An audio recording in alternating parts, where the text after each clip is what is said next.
दोनों के बीच में एक मेमोरेंडम ऑफ एग्रीमेंट साइन हुआ है। अगर इस तरह का कोई एग्रीमेंट साइन होता है तो जो अपोजिशन जो स्ट्राइक करने वाले हैं वो स्ट्राइक नहीं कर सकते हैं। आज का ये वीडियो बनाने का मोटिव यही है कि स्ट्राइक से रिलेटेड आपके दिमाग में कुछ क्वेश्चन अगर चल रहा हो तो वो क्लियर हो जाए। तो ऐसा नहीं है कि एक बार सेटलमेंट साइन हो गया तो आप स्ट्राइक नहीं कर सकते हैं। उसमें भी मैनेजमेंट एक टाइम देती है कि यार जब इनका कुछ नहीं हो रहा है तो हमारा क्या होगा, मेरा फ्यूचर क्या होगा। They have one the battle without doing strike.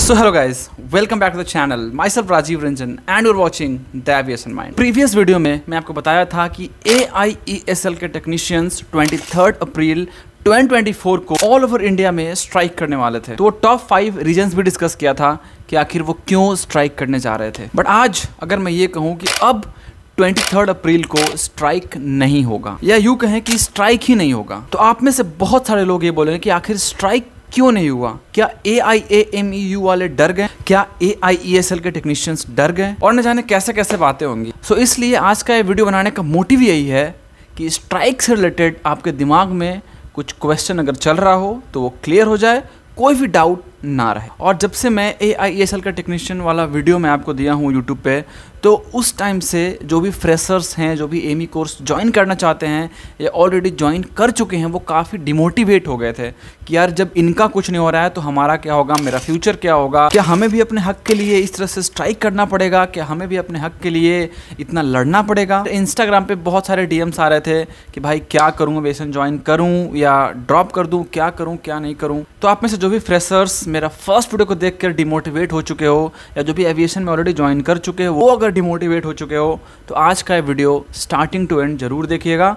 Last में मैं आपसे वादा करता हूं कि आप मोटिवेट जरूर हो जाएंगे। तो देखो, एक बहुत ही बेसिक और सिंपल सा बात है कि आखिर स्ट्राइक क्यों किया जाता है। आपको क्या लगता है क्यों होता है? अपने डिमांड्स को मैनेजमेंट से मनवाने के लिए, राइट? इसीलिए स्ट्राइक होता है ताकि जो हमारा डिमांड्स है, जो हम चाहते हैं, वो फुलफिल हो सके। तो क्या हो अगर स्ट्राइक का नोटिस देते ही मैनेजमेंट को ये समझ में आ जाए कि भैया हम टेक्नीशियंस एंड स्टाफ के साथ कुछ तो गलत कर रहे हैं। अगर ये समझ में आ जाए कि इस स्ट्राइक से कहीं हमारा मैनेजमेंट ही प्रॉब्लम में ना आ जाए, मेजर पॉइंट्स को फुलफिल करने के लिए रेडी हो जाएं, तो क्या ज़रूरत है स्ट्राइक करने का। तो वही हुआ AIESL के टेक्नीशियंस के साथ। बिना स्ट्राइक के ही वो जीत चुके हैं। They have one the battle without doing strike. तो इनके जो भी मेजर पॉइंट्स थे, चाहे वो सैलरी इंक्रीमेंट को लेकर हो, चाहे वो प्रमोशन को लेकर हो, चाहे वो न्यू सर्विस लेवल एग्रीमेंट को लेकर हो, तो इन सारे पॉइंट्स को लेकर मैनेजमेंट एग्री हो चुका है कि भैया मैं फुलफिल करूंगा। जो भी आपके मेजर पॉइंट्स हैं,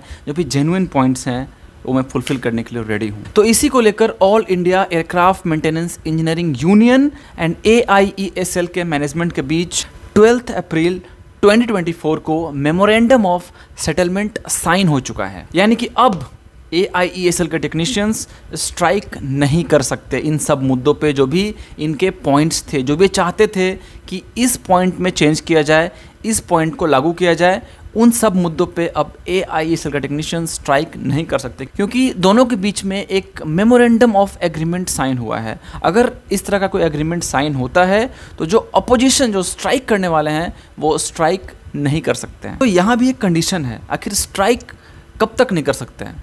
तो क्वेश्चन आ सकता है ना कि अगर ये मैनेजमेंट जो मेमोरेंडम साइन हुआ है, अगर उस सारे पॉइंट्स को फुलफिल नहीं किए तो क्या होगा। तो ये भी तो हो सकता है कि मैनेजमेंट बस स्ट्राइक ना हो इसके वजह से सेटलमेंट साइन कर लिया हो। अगर वो साइन किया है इसका मतलब कुछ सोच के ही किया है, ठीक है। स्ट्राइक कब तक आखिर मैनेजमेंट रोक सकता है? 2 महीना, 3 महीना? तो ऐसा नहीं है कि एक बार सेटलमेंट साइन हो गया तो आप स्ट्राइक नहीं कर सकते हैं। उसमें भी मैनेजमेंट एक टाइम देती है। तो इस पीरियड के बीच वो चीज़ फॉलो नहीं होता है, वो चीज़ एप्लीकेबल नहीं होता है, वो चीज़ अप्लाई नहीं होता है, तब तो आप स्ट्राइक कर सकते हो कि मैनेजमेंट तो वादा किया था इस पीरियड से लेकर इस पीरियड तक मैं फुलफिल कर दूंगा, लेकिन नहीं हुआ, तो वो साइन का फिर वैल्यू नहीं रह जाता है। उसके बाद आप स्ट्राइक कर सकते हो।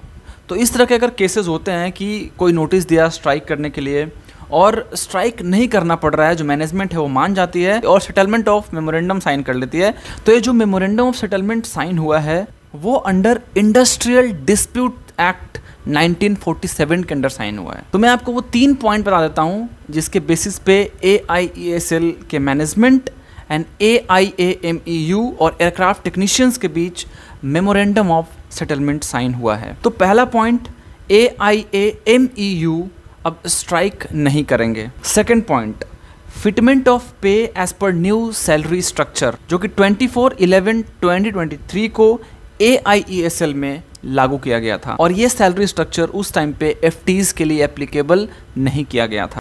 Third point, amendment in new service level agreement. इसमें उनका कुछ पॉइंट्स था जिसमें वो अमेंडमेंट चाह रहे थे, तो ये पॉइंट्स आपको स्क्रीन पे दिख जाएगा। तो यही सारे पॉइंट्स को सोचकर AIAMU और एयरक्राफ्ट टेक्नीशियंस और मैनेजमेंट के बीच मेमोरेंडम साइन हुआ, ताकि दोनों तरफ से जो प्रोसेस है वो स्मूथ चले, बिना किसी से लड़े, बिना धूप में बैठे। अगर आप जीत जाते हो तो इससे बड़ा खुशी तो कुछ हो ही नहीं सकता है। लेकिन हाँ, अगर AIESL के मैनेजमेंट ये फुलफिल नहीं करते हैं तो फिर से उनको स्ट्राइक पे जाना चाहिए, ताकि उनका सारे पॉइंट्स अच्छे से फुलफिल हो सके। So at last I want to say, in my point of view, this is a very progressive decision taken by AIAMU, and obviously for their career growth, for their better career growth, and eagerly waiting for AIESL management decision। क्या decision होता है, क्या AIESL के management जो सारे points हैं वो लागू करते हैं, क्या होगा क्या नहीं होगा। तो जैसे ही कुछ अगर इन्फॉर्मेशन मिलता है तो मैं इसके ऊपर जेन्युइन वीडियो आपके सामने लाऊंगा, ताकि आपको समझ में आए कि आखिर ये स्ट्राइक करने का रीज़न क्या था और उसका रिज़ल्ट क्या हुआ, और इन फ्यूचर अगर इस तरह का कुछ अगर प्रॉब्लम आता है तो क्या स्ट्राइक से ही मतलब निकलेगा, या मैनेजमेंट को खुद समझ में आएगा कि नहीं ये डिज़र्व करते हैं। ये अगर जिस दिन समझ में आ गया हमारे इंडिया के मैनेजमेंट को कि ये डिज़र्व करते हैं, तब उस दिन से कोई स्ट्राइक नहीं होगा हमारे देश में। सो इसी के साथ मैं आज के इस वीडियो को यहीं पे एंड करता हूँ। आशा करता हूँ आपको आज का वीडियो अच्छा लगा, आज का वीडियो मज़ा आया हो, आज का वीडियो से कुछ सीखने के लिए मिला हो, ऑब्वियसली आपको पॉजिटिविटी आया हो। सो मिलते हैं किसी नए और एक्साइटिंग वीडियो में। अगर आप इसी तरह से चाहते हो रेगुलर वीडियोस देखना मेरे चैनल पे, चैनल को सब्सक्राइब कर दीजिए, जो बगल में बेल आइकन है उसको प्रेस करना बहुत ज़रूरी है। अगर अभी तक आपने इंस्टाग्राम पे फॉलो नहीं किया है तो फटाफट जाइए इंस्टाग्राम पे फॉलो कर लीजिए। जो इंस्टाग्राम का ID है यहाँ पर इंस्टाग्राम का लिंक है, डाल दूंगा डिस्क्रिप्शन बॉक्स में, आप जाकर मुझे इंस्टाग्राम पे फॉलो कर सकते हो, एंड कोई भी क्वेश्चन को भी करो आप मुझे पूछ सकते हो। चलिए मिलते हैं किसी नए एक्साइटिंग वीडियो में। Till then do whatever you want to do, do double but please don't trouble anybody. Take care and see you. जय हिंद।